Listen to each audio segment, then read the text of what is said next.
Wherever you are viewing us from, and you are welcome to MLT channels. Today the subject matter is further mathematics and the topic of discussion is logarithm.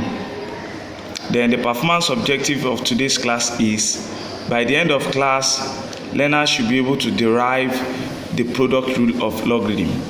Without wasting time, let's dive straight into the subject matter. So we have the second slide, which is derivation of logarithm. Derivation of product rule of logarithm. And this is what we want to prove. We want to prove that log p base a plus log q base a equals to log p plus q base a. Then to prove, the first thing is that let p equal to a raised to power x, and we'll call this equation 1, and we make q to be equals to a raised to power y, and we call this equation 2. So in summary, what we have done in this slide is that p equal to a raised to power x, and we name that equation 1, and we also have q equals to a raised to power y, and we call that equation 2. That is a summary of the second slide. Now on to the next slide. Don't forget that in the previous slide we have derived that p equals to a raised to power x equation 1, then q equals to a raised to power y equation 2. Now the next task is we take log on both sides. When we take log on both sides, we have log p equals to log a raised to power x. Then we have log q equals to log a raised to power y. So we have taken log on both sides. Now the next thing is we apply exponential law of logarithm on the right hand side. And there is our right hand side. There is our right hand side. If you apply exponential law of logarithm here, and here is our exponential law of logarithm that says that log x raised to power n, if you have log x raised to power n, then if you apply exponential law of logarithm, that will give us n log x. So that power now will now become a base. And if that is the case, that will change our log p equals to a raised to power x now to log p equals to x log a, and that's what we have here on equation 3. As we have done on equation for p, we are going to also do that for q also. That implies that log q will also be equals to y log a, which is equation 4. So on this slide, what we have done in summary on this slide is that log p equal to, what we have done in summary is that log p equals to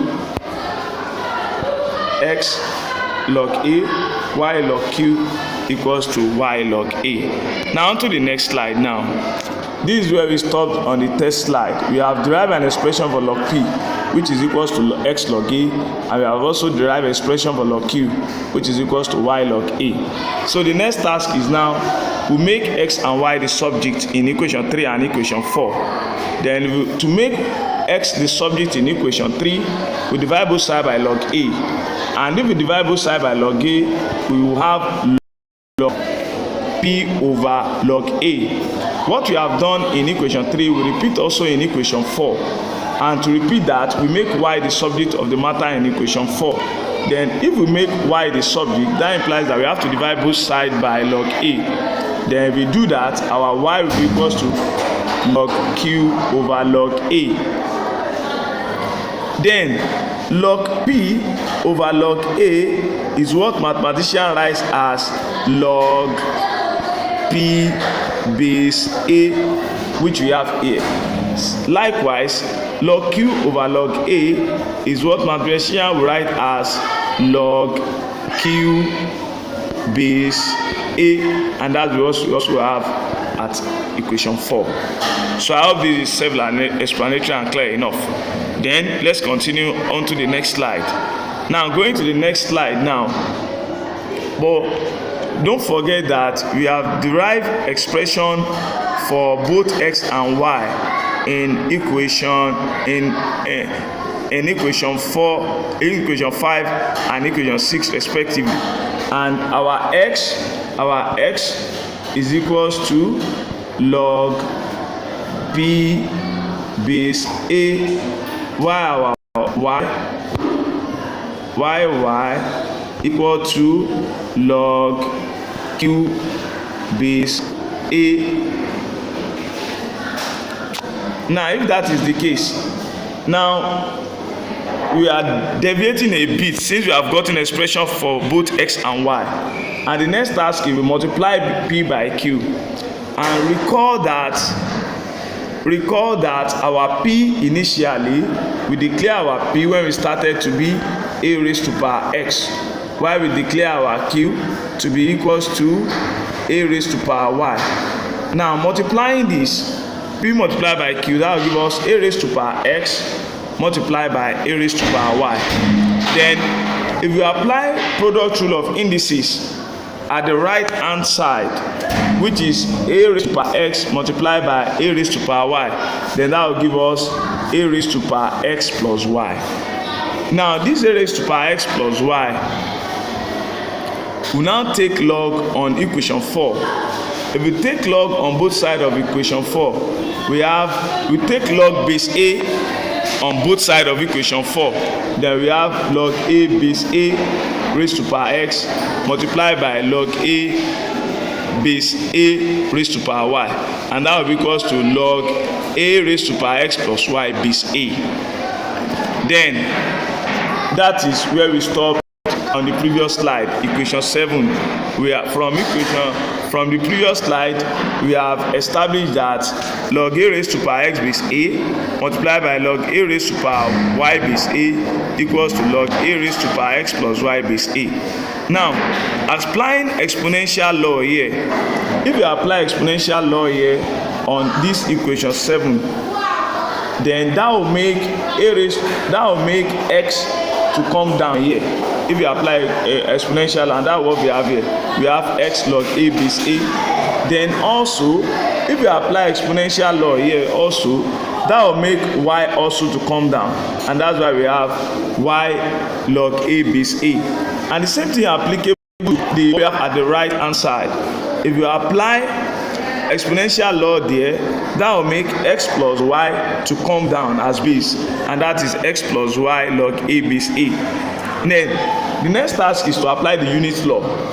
If you apply the unit law of logarithm, which states that log a base a equals to 1, then that will make this equation now to change, because log a base a is 1, then this will remain x. Also log a base a is 1, it will make this to remain y. Then also log a base a equals to 1, and that will make what we have at the right hand side to also be remaining as x plus y. Then recall, we have already established initially that x is equals to log p base a, and also y is equals to log q base a. Now the next thing is to substitute for x and y in equation 4. We substitute for the value of x and y in equation 4, and in doing that, let's see what the outcome will be on the next slide.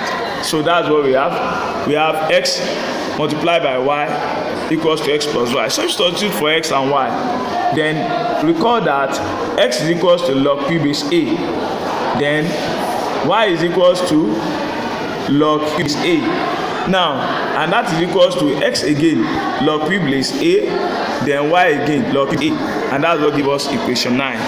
Now, if we factorize the right hand side, because log is common here, then that implies that log p base a multiplied by log q base a will be equals to log p plus q base a. And that is the theory law we are trying to prove. That is the product rule of logarithm. Question easily done. I hope this is self-explanatory enough. If yes, now let's apply the law in solving some problem in the next class. All right, 10 minutes gone down just like 10 seconds. At MLT, we are dedicated to achieving excellence in our endeavor, and we are proud to be second to none in the education industry. To register with us, We have our office at Omega Building, opposite Gasland Nigeria Limited, Obafemi Awolowo Way, Malete, Ibadan. We also run online class, so you can join us with just a token amount and start preparing for your external exams like WAEC, NECO, UTME, Post-UTME, etc. Wow. I remain my humble self, Engineer Oladipo Olalekan Nurudeen, your host and your amiable online tutor. At MLT, we are your road into your dream university. Bye for now.